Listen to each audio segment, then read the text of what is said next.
안녕하세요. 언제부턴가 그런 생각을 했어요. 저는 솔직한 얘기로, 그 전에도 여러 번 말씀드렸지만, 사투리 중에 경상도, 제가 어렸을 때, 경상도 아가씨들 사투리가 되게 이렇게 귀엽고 정감 가고 좋다는 생각을 많이 했었거든요.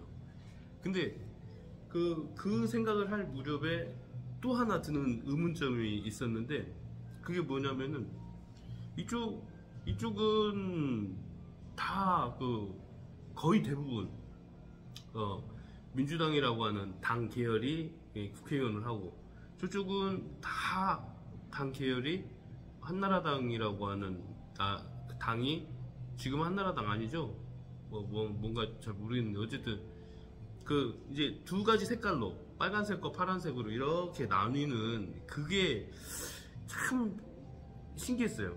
저는 개인적으로 아주 어렸을 때부터 경상도와 전라도의 어떤 지역색이라든지, 아니 바닷가에 사는 사람들, 섬에 사는 사람들, 산골에 사는 사람들, 막 어떤 사람들의 성향이 그 지역에 사는 사람에 따라서 다르다, 그런 쓰레기 같은 얘기들을 하는 사람들이 있었잖아요. 실제로 지역 문화인류학자 그런 사람들도 있어요. 인종에 따라서 어쩌고저쩌고, 그런 쓰레기 같은 논리들이 참 있었다는 게, 그걸 또 고등학교 때 그걸 또 가르치는 선생들이 있었다는 게 참 어처구니 없는 현상들이었는데, 어떻게 피부색이 다르다고 해서 사람의 뇌 구조가 다르고 마음의 구조가 다르고, 경상도 산다고 해서, 산골에 산다고 해서, 전라도 산다고 해서, 섬에 산다고 해서 어떻게 뇌하고 어떻게 성향들이 다르게 나타날 수 있겠어요?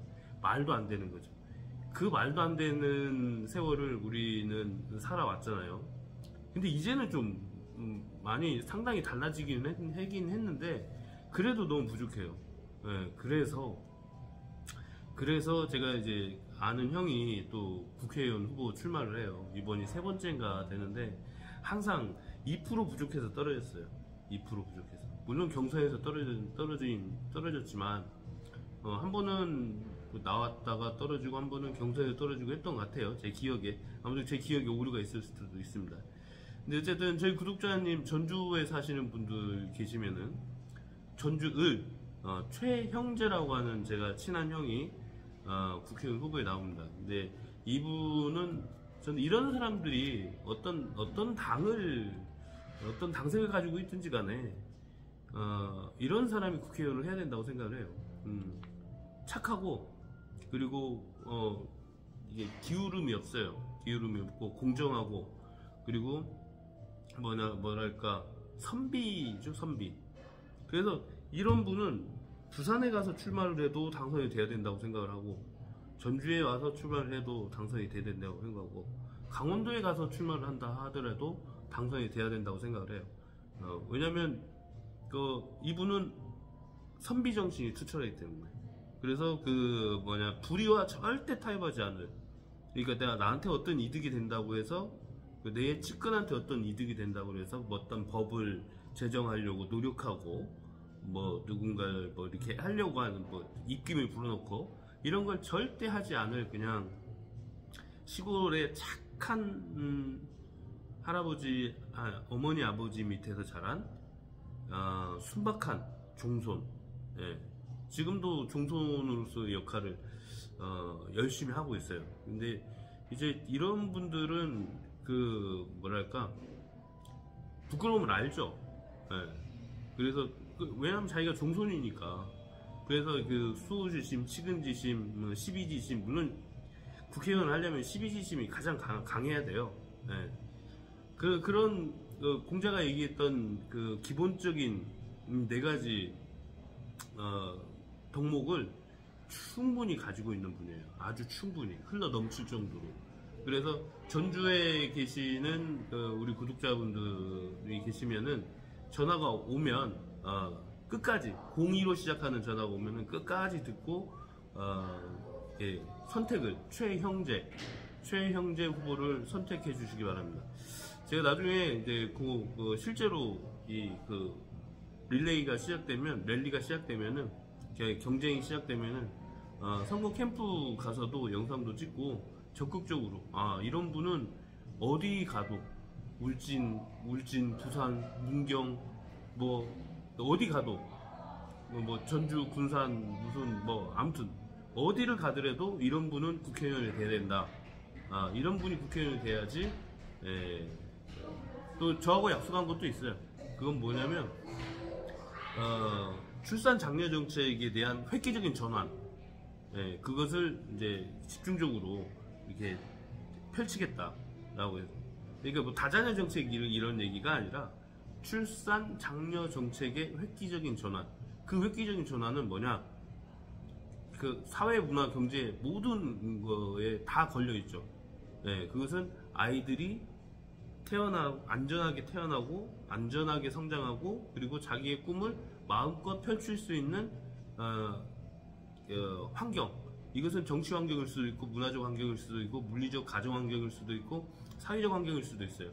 그래서 이제 보편적 아이들에 대한 생명에 대한 보편적 복지를 열심히 실행할 수 있는 열심히 추진할 수 있는 그런 노력을 경주하시겠다고 했으니까 이건 보편적인 모든 아이들에 대한 보편적인 복지, 이것이 보장될 때만이 제가 볼 때는 자유롭게 사랑을 하고 자유롭게 아이를 낳을 수가 있죠. 아이를 낳고 만약에 내가 사라진다 손 치더라도 이 아이는 사회가 다 아름답게 키워내고 행복하게 살 권리를 충분히 보장해 줄 것이다 라고 하는 확신이 있으면은 사람들은 틀림없이 자기 인생을 저당 잡히고 쉽지 않아서 이렇게 자유가 저당 잡히고 싶지 않아서 아이를 안 낳는 경우가 상당히 많죠.